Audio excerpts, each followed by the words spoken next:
La iglesia de Éfeso se llamó la iglesia sin amor. ¿A qué se refería Jesús con esta expresión?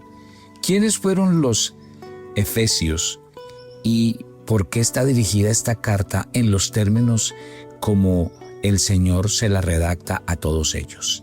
Escuche este devocional y deje que Dios hable a lo profundo de su corazón, porque todo aquel que permanece en Dios, éste llevará mucho fruto y será limpiado para que lleve mucho más. Saben que veo un común denominador en el comportamiento financiero y la forma en cómo las personas y las familias gastan. La gente, por lo general, en sus casas está llena de equipos de sonido, juegos electrónicos, todo lo que salga al mercado. Cambian de camioneta, renuevan sus muebles, todo este tipo de cosas. La gente normalmente utiliza el dinero pensando que es rico, pero a la larga son esos mismos pasivos los que lo llevan a la quiebra. ¿Y qué es lo que hay que empezar a hacer entonces? A entender qué significa un activo y un pasivo. Lamentablemente, solo hay personas que compran pasivos y lo peor es que piensan que son activos. Los pasivos empobrecen por más dinero que usted gane. Por el contrario, los activos se enriquecen porque generan más dinero. Y aspectos como estos son los que le voy a enseñar en el seminario de inteligencia financiera basada en los principios bíblicos. No se lo puede perder. El primero será en la Florida y usted nos puede llamar a este número telefónico o de una vez entrar al link y separar su cupo.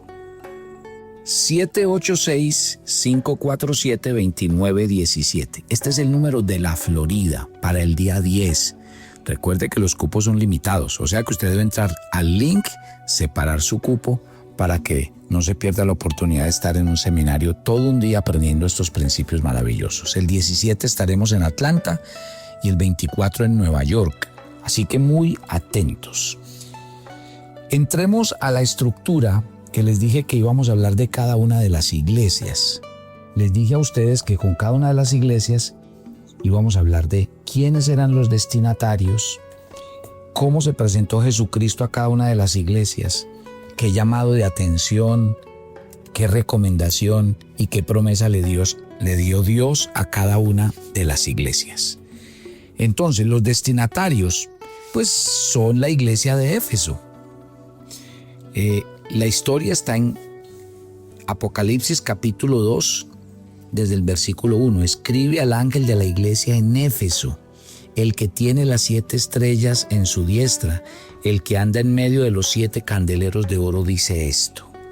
Hablemos un poquitico de Éfeso. Le cuento que es una ciudad, en el recorrido que hicimos el año pasado, tuve la oportunidad de ir a recorrer sus calles. Y Éfeso podríamos decir que es la ciudad que en estos momentos de todo ese sector de Asia Menor y las 7 iglesias es la que más vida, mejor economía, y realmente es una gran, pero gran ciudad. Éfeso, en su esplendor, fue la ciudad más importante a lo largo de la costa de Asia Menor. Imagínense que 230 ciudades marcaban la línea costera de Asia Menor. Muchas tenían puertos ideales, pero Éfeso era la reina entre estas comunidades costeras. La ciudad había sido fundada para ser una de las principales rutas de Asia Menor y su atracción era solo su puerto natural, por la tierra rica y fértil que cubría el área interior. Claro, Éfeso fue una gran ciudad comercial, pero en la mitad del primer siglo el puerto tuvo un problema, y es que le entró algo que se llama limo. Es un sedimento, es una especie de pantano, y los barcos no pudieron llegar y pues cumplir la tarea que cumplían de traer mucha mercancía y muchas cosas. Entonces, con el tiempo, el comercio exitoso y fructífero que Éfeso gozaba pues se fue perdiendo. Allí en Éfeso está el gran templo de Diana o Artemisa. Estaba allí Y Diana era la diosa que tenía una cabeza grotesca, muchos pechos, que se concentraba básicamente en el placer sensual de la carne. Los peregrinos encontraban su satisfacción en la prostitución con una hueste de sacerdotisas que rendían culto a la diosa. Se había entonces desarrollado a lo largo de los años un gran comercio de objetos de plata y obviamente el turismo estaba basado en todas estas cosas.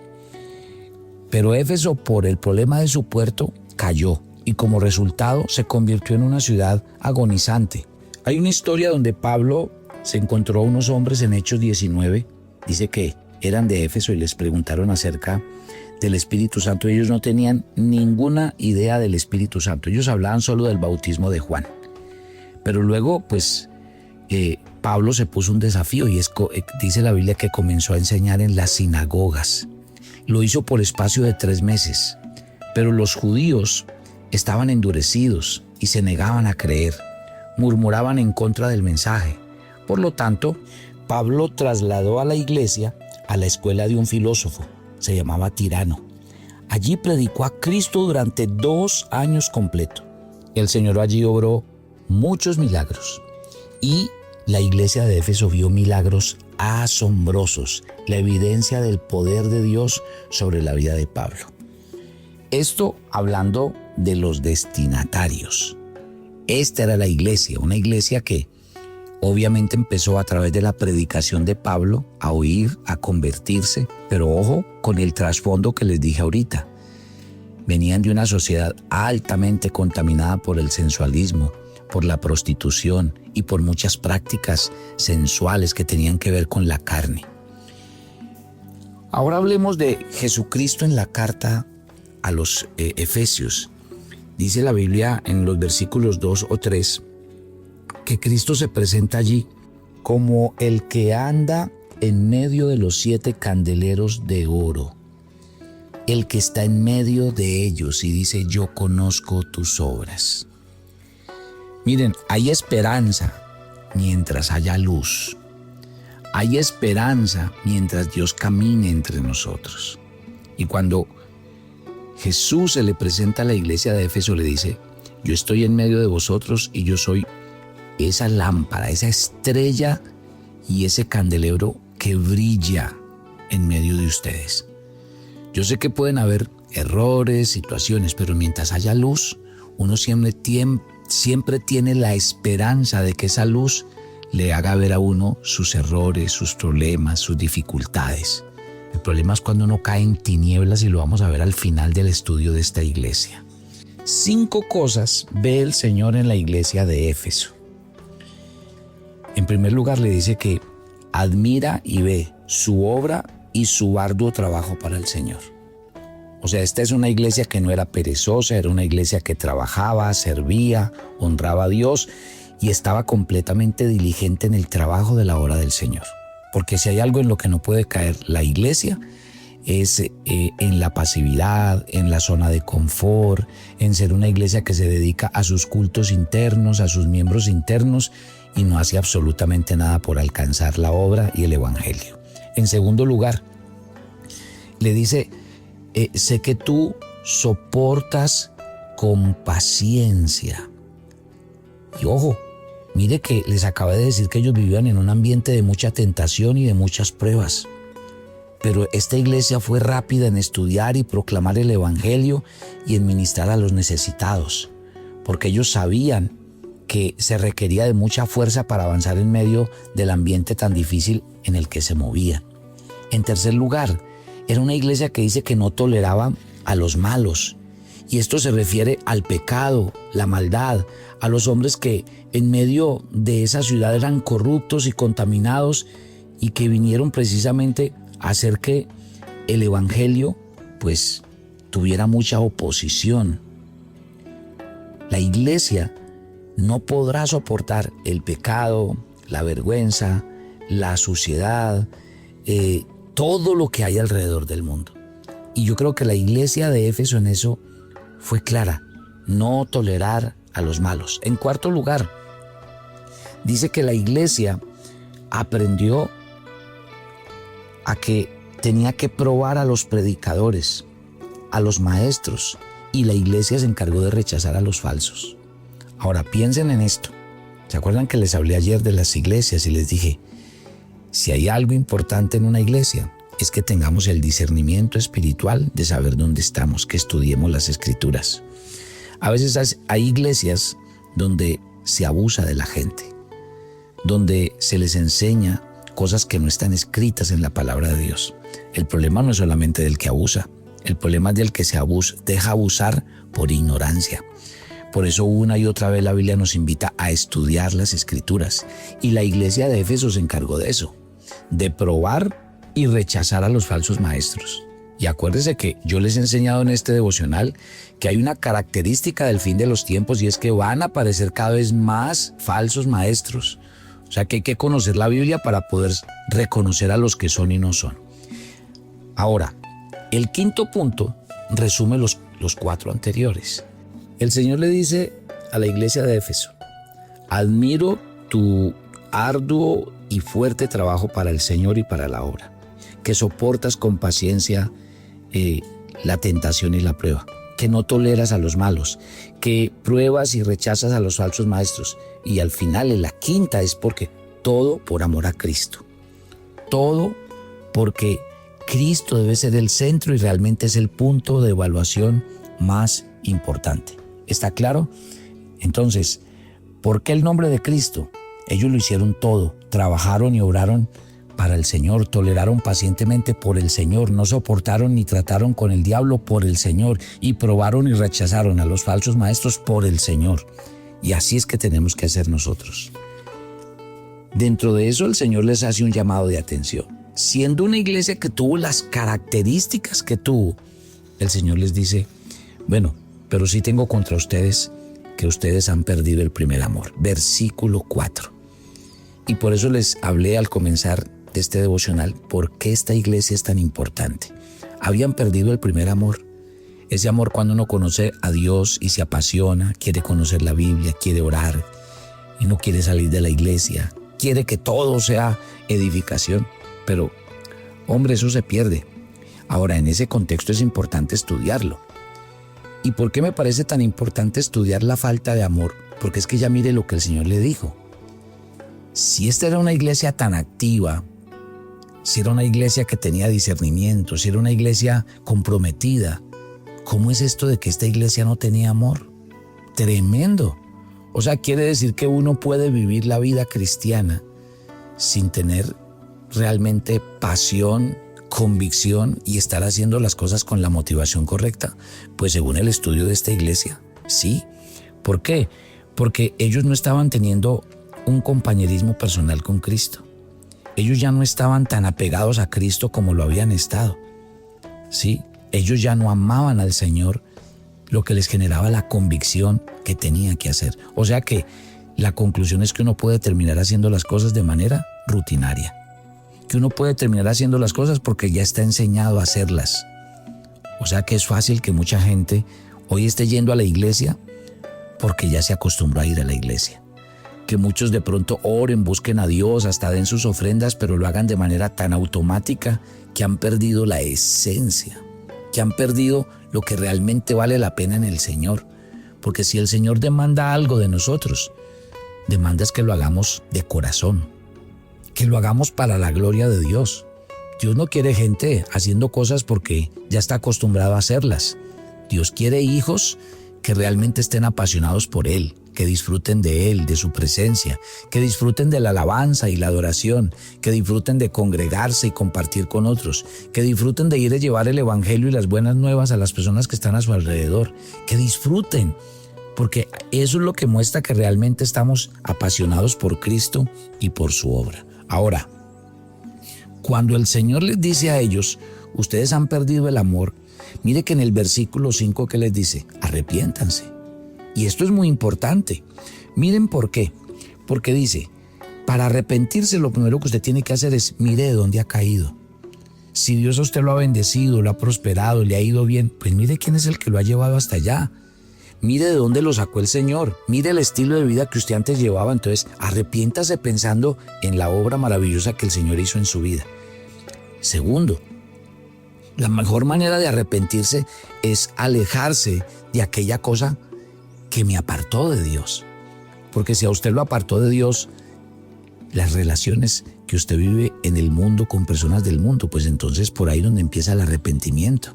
Si a usted lo alejó del mundo los compromisos laborales, entonces usted tiene que replantear esos compromisos. Y si a usted lo alejó del Señor, mire qué lo alejó a usted del Señor. Y cuando el Señor dice arrepiéntate, es que hay que tomar la decisión de romper con eso que precisamente rompió mi relación y mi comunión con Dios. ¿Y qué debo hacer para arrepentirme? Centrarme en Cristo, en agradarle a Él, en buscar la gloria de Dios. ¿Saben por qué? Porque aquí hay una advertencia que me llama mucho la atención. Y yo no sé si ustedes algún día leyendo este texto lo han pensado. El Señor les dice en el versículo 5 y 6, si ustedes no se arrepienten, lo que va a pasar es que el candelero va a ser quitado de su lugar para ustedes. ¡Wow! Y eso sí que tiene una implicación tremenda. ¿Por qué? Porque Cristo advierte a la iglesia que si pierde su amor por Él, la advertencia es doble. Y esta advertencia es que Cristo quitará a la iglesia, porque Él dice el candelero, de su lugar. ¿Y qué significa esto? Significa que Cristo hará que su iglesia deje de ser una verdadera iglesia, una verdadera representante de Cristo aquí en la tierra, una iglesia del verdadero reino de Dios, una iglesia que esté en contacto y en unión con Dios, una iglesia que es luz al mundo y a las naciones. ¿Saben? No es tan descabellado lo que estamos leyendo esta mañana, porque yo conozco iglesias que cuando comenzaron muy bien. Conozco iglesias que cuando su fundador les dio vida, hicieron mucho bien, impactaron al mundo, pero con el tiempo se volvieron mega iglesias y con el tiempo se volvieron más importantes los programas, las actividades, las normas, las políticas internas de la organización y todo se vino al traste. ¿Por qué? Porque la gran organización perdió de vista a Cristo y el Señor lo aclaró. El candelero será quitado de su lugar.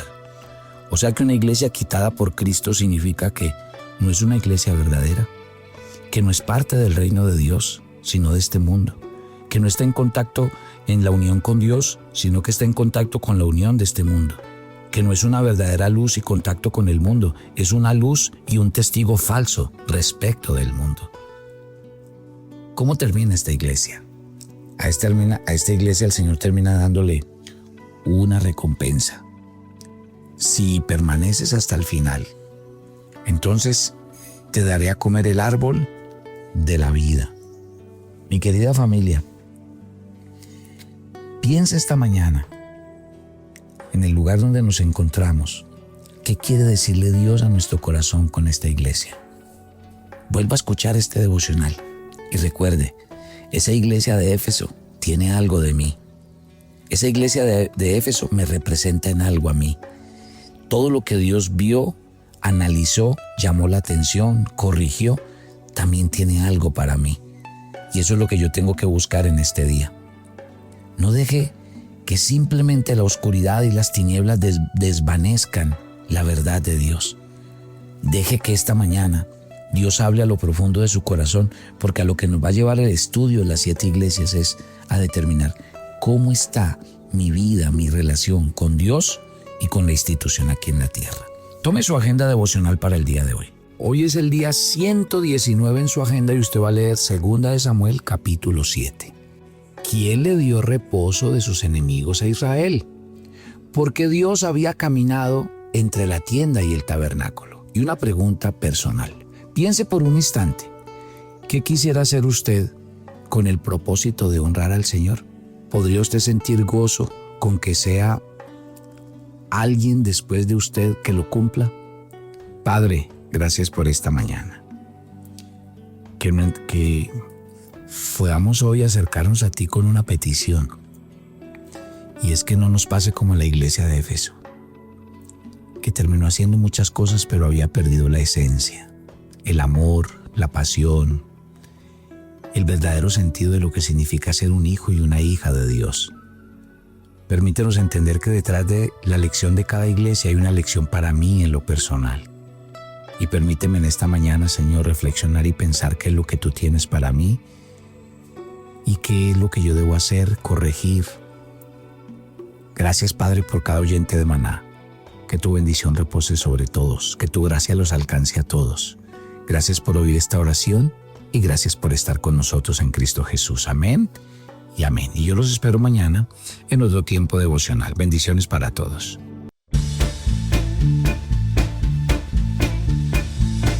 Bienvenidos a nuestra peregrinación 2025. Israel, la tierra prometida. La Tierra Santa está esperando por ti. Déjenos llevarlo por cada uno de los lugares de los que usted ha leído y ahora podrá estar presente. Suba con nosotros al Monte Tabor, donde Jesús se transfiguró, al Monte Carmelo, donde Elías probó a los profetas de Baal, el monte del precipicio, donde Jesús fue rechazado como Mesías. Sumérjase en el mismo río donde Jesús fue bautizado, el río Jordán. Navegue en el mar de la Galilea, donde Jesús dio grandes lecciones de fe a sus discípulos, en una barca que lo hará sentirse en los mismos tiempos de Jesús. Camine por aquellos lugares por donde Jesús con sus discípulos caminaron y donde acontecieron hechos y milagros, prodigios y señales. Acompáñenos a lugares maravillosos como el de las bienaventuranzas, también donde se multiplicaron los panes y los peces. Vamos a ir a la sinagoga, donde reclutó a sus discípulos, y le hacemos una invitación especial en un maravilloso lugar. Sumerja sus pies en la playa, donde se encontró con sus discípulos después de haber resucitado. 2 días de relax, 2 días de descanso, 2 días maravillosos en las aguas del Mar Muerto. Había un maravilloso sitio de spa, piscina y playas únicas. Y ahora lleguemos a Jerusalén, la ciudad del gran rey. Entremos donde se hizo la oración del Padre Nuestro. Arrodillémonos en el huerto de Getsemaní. Oremos en el muro de los lamentos. Pongamos nuestras peticiones y creamos en lo que Dios va a hacer. Caminemos por la vía dolorosa y, por supuesto, seamos testigos que Cristo no está muerto. Sí, llegamos a la tumba vacía, un lugar extraordinario, un lugar donde nuestra fe es confrontada. 12 espectaculares días maravillosos, con todo incluido, 3 comidas en buffet de la tierra prometida, los mejores hoteles, impuestos hoteleros y aeroportuarios, propinas y maleteros. También tenemos pagos los guías que los acompañarán durante todo el recorrido.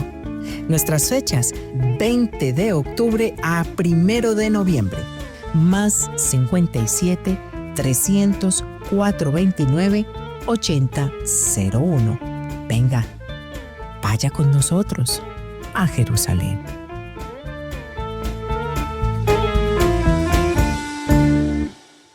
Lo que a mí me motiva de dictar un seminario bíblico de finanzas es mirar personas como el rey Salomón, una figura bíblica reconocida por su inmensa sabiduría y riqueza.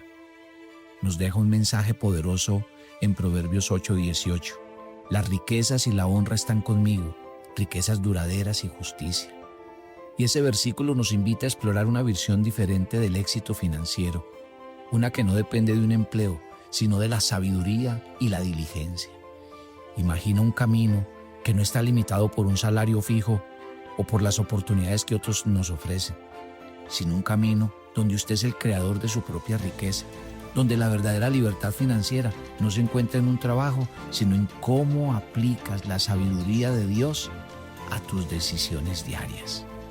Salomón, en este seminario, te invita a pensar diferente. Te invita a considerar que la verdadera riqueza no proviene de seguir normas establecidas, sino al contrario, romper moldes, aprender a gestionar tu dinero con inteligencia y a no depender de un solo flujo de ingresos. El conflicto que enfrentamos hoy es claro: seguir el camino convencional de buscar un trabajo y depender de otros para nuestro sustento, o seguir el consejo de uno de los hombres más sabios que ha existido y aprender a generar riqueza de manera independiente y duradera. La decisión que usted tome puede cambiar su vida financiera para siempre.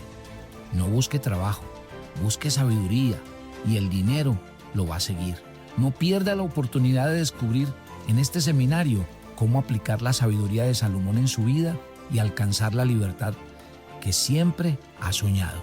Si estás listo para aprender cómo ganar dinero de manera inteligente y duradera, este seminario lo llevaremos a cabo en los Estados Unidos de la siguiente manera. Tome nota: en la Florida, el día 10 de mayo, en Atlanta, el día 17 de mayo y el sábado 24 de mayo en New Jersey. Todo el día de 10 de la mañana a 5 de la tarde, con talleres y material incluido. Además, refrigerios y almuerzo. Hay un link en el que usted se inscribe, hace el pago y recuerde, el cupo es limitado, así que no se pierda la oportunidad de ir con su cónyuge, de invitar a alguien que lo necesita. Esta es la oportunidad de su vida para adquirir la inteligencia bíblica financiera que nos cambiará la vida.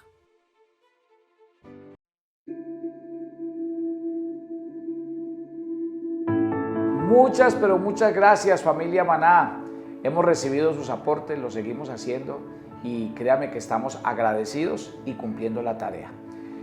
Gloria a Dios por los que lo hacen a través de las donaciones, pero también gracias a los que comparten el devocional, porque esa también es la manera de hacerlo, compartirlo a muchos otros para que lleguemos y cumplamos un objetivo. Dios les bendiga y sigamos haciendo la tarea de llevar el nombre del Señor.